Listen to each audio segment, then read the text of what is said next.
bahal galina u shaqaaleysiin aamina marka Fahad Yaasiin arinta dad ku sii cuslaato hada iska soo bixina baweyna dilaaci doon waa gabadha ka yar Sagaadigaan Taaliil Faarax oo muddo sanad ah maqan markii ugu horeysay ayay banaanka keentay xog sir ah oo in badan la qarinayay magacyada iyo qabiilada saraakiisha qaarijiyay ayay baahisay Farmaajo iyo Fahad wali waxa la warinayaa in ay lacag xoogan ku bixinayaan daminta kiiskaas balse Mahad Maxamed Salaad oo agaasimaha hay'adda nabad sugidda iyo sirdoonka qaranka ayaa wali joogteynaya baarista uu ku hayo kiiskan arintana waxay noqotay mid si aad loo hadlayo Mahad Maxamed Salaad qorshayaal ayuu u dejiyay sidii cadaalad u heli lahayd gabadhaasi qodobadaas ayaan isdul istaagi doonaa khiyaaray ee haddii aad nagu cusub tahay lagu soo biro ka mid noqon saaxiibada iyo daawadayaasha ku xiran barta aan ku leenahay YouTube-ka ee nuxurka wararka waxaan ka dalbanayaa inaad furto calaamadda gambalka si ay wararkan kugu soo gaaraan daawadee hagaag sidii aad hore u daawateen isla markaana qaybtii ka horeysay idinku soo gudbinay waxa ay gabadhan ka hadlaysaa qodobo dhowr oo ay ka mid yihiin halka gabadhaas ay ku dambayso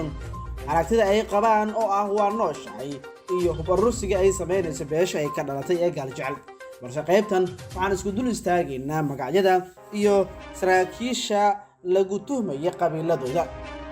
sargaaladan oo ka shaqeynaysa hay'adda nabad sugidda iyo sirdoonka qaranka ayaa la yahay muddo sanad ah waxaa lagu tuhmayaa xubno dhowr oo ka mid yahay Yaasiin Cabdullaahi Maxamuud Yaasiin Farey oo beesha Abgaal u dhashay waxaa sidoo kale xubnaha lagu tuhmaya ka mid ah Kulana Jiis oo Mareexaan ah Cabdiqaani Diirana wadna qabad oo mursada ah Fahad Yaasiin Xaaji Daahir oo beesha reer oo Xasan ka soo jeeda Farmaajo iyo Fahad lacag ay wali ku bixinayaan arrinkan balse Mahad Salaad arintaasi waa uu diiday oo baaris ayuu bilaabay sida ay gabadhan inoogu waramayso waqti Cabdullaahi saraakiisha ku leen jirto maanta waxay madax ka yihiin Puntland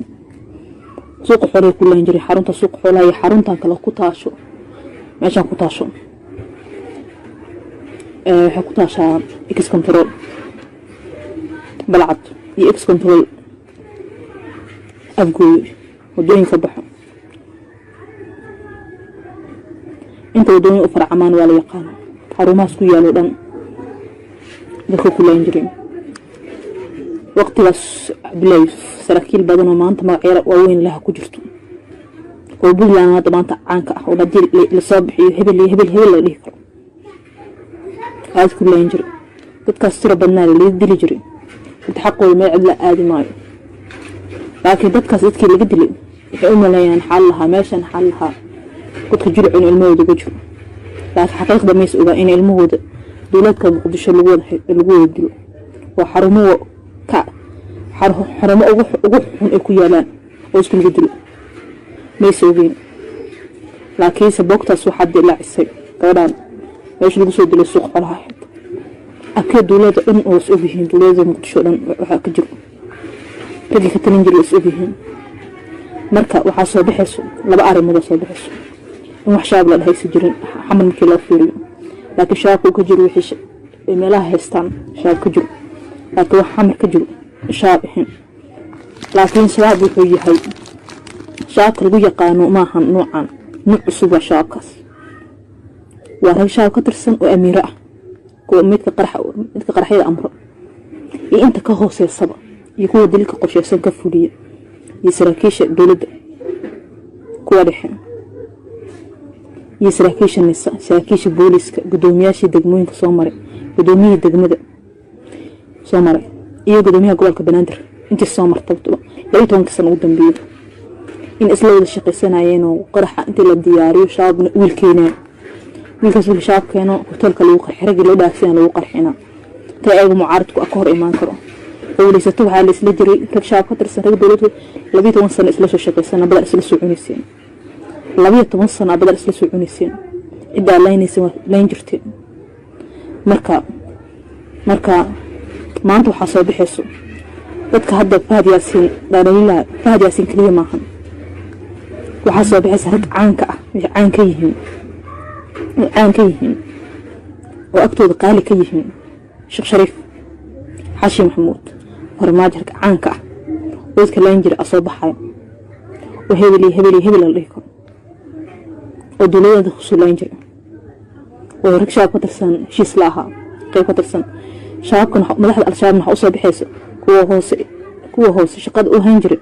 إني سرك أيو شقيس هنا dad isla shaqeystay dawladda waxa u soo qaaday ay u shaqeeyeen ragaan laakiin dhaxda ah oo shaab ku jiro dawladda ku jirto oo isla wada shaqeystay waxa ay cadow ku ahay ilaahay bis ka ay cadow ku ahayn malaayaan ilaahu ma shaab ahaado ilaahu ma dawladda ahaado cidna ma naxaan 12 sano ciish isla soconayseen dilka ikraan isbedeli hada hawt iska dili lahayn oo ka hari lahaa dilkan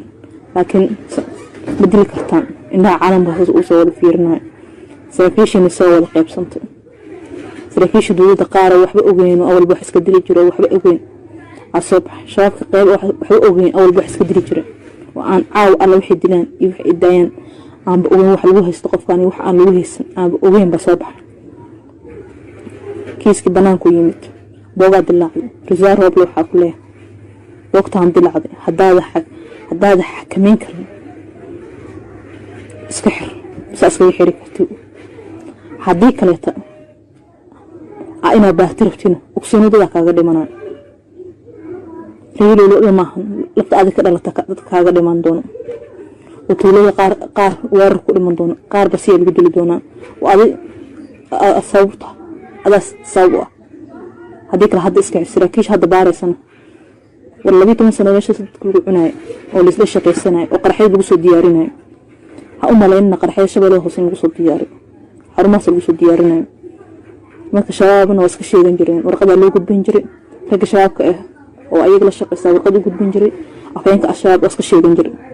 laakiin xaqiiqdu waxa soo bixayso saraakiisha hoose dhexe ee shabaabka saraakiisha dhexe iyo hoose dawladda in isla wada shaqeysan jireen taasan xalan oo wada shaqeysan jireen marka shabaabna fajaca ku dhicdoona madaxda al-shabaab fajaca ku dhicdoona ee weligood la fajacana soo bixi doonto dawladana fajac على صباح دونت هو حسابح دون شاب أكتر قالك واحد أرشاء أكتر قالك ودم بيش صباح دونا ودم بيو وين صباح دونا كم واحد أرشاء أكتر قالك يجين تقص أرشاء وكل بر من دونا بالكود لكن حقوق إن واحد أرشاء أكتر قالك يجين فكر واحد الدولة إيه معارض أكتر قالك يا هاي واحد رجع ست أكتر قالك يا صباح دونا تبغنا صباح دونا فهذا ياسين دنبي سوء وقلع وقلت كي ضد الشقالة وقلت بحال قلينا وشقالة يسي آمن مرفع فهذا ياسين أرنت دوك سي عسلاته هذا اسكو صبحنا بوينا دلاع دونت حرمها دولازي فيها لأنقص دلاع دونت قف دنبو بدك جلعوا لقرهادين دون مجفت حرمها دولازي لقرهادين دون قفت الحرتان وكالوية وانسان وحي ماشي بيه قرينها عصير بحي إلهنا سوبح شيء قف عرر كلام أنت مره قف عرر كلام هدوس باوكو مرينين وانت كروسكو مركي وعرر كلام مره باسبور حد عيد سمين سمله وراك دلش عيد سمين سمله سارد وفافين تعيدنا جو مالك استدل الله يسكو بدش لله وحد الله يسكو بدرينا سياسة سوماليا نبض هذا كبع يسكو بدريسا تلقى قولي استنى إذا إنا مشيغن إذا مشيغن أو شقدينا اسكو ودتين لكن هل ملاكو فشلانتين waxaa ku fashan gabadhan dilkeeda aragteen faadiyasiin qorta ka saarteen faadiyasiin oo kali xilka laga tuuro ka bacdi xaq ka soo maslixay habarteedna waa hari laada gabadhan habarteed waa hari laada hay hatta hadii faadiyasiin xilka laga tuuro hatta waa hari laada in haraayn ilma wartid ilma ahan marka meelo badan dad badan oo ah 200 ama 300 qof adambiga soo bixi doonaa 300 ama 400 qof qaarkood saraakiilihiin qaarkood saraakiil soo noqdeen taasi waxay ahayd gabar la dhalatay sargaalkan Taliil Faarax oo xogtaas xasaasiga ah bixinaysay haddii aad nagu cusub tahay daawade nagu soo biir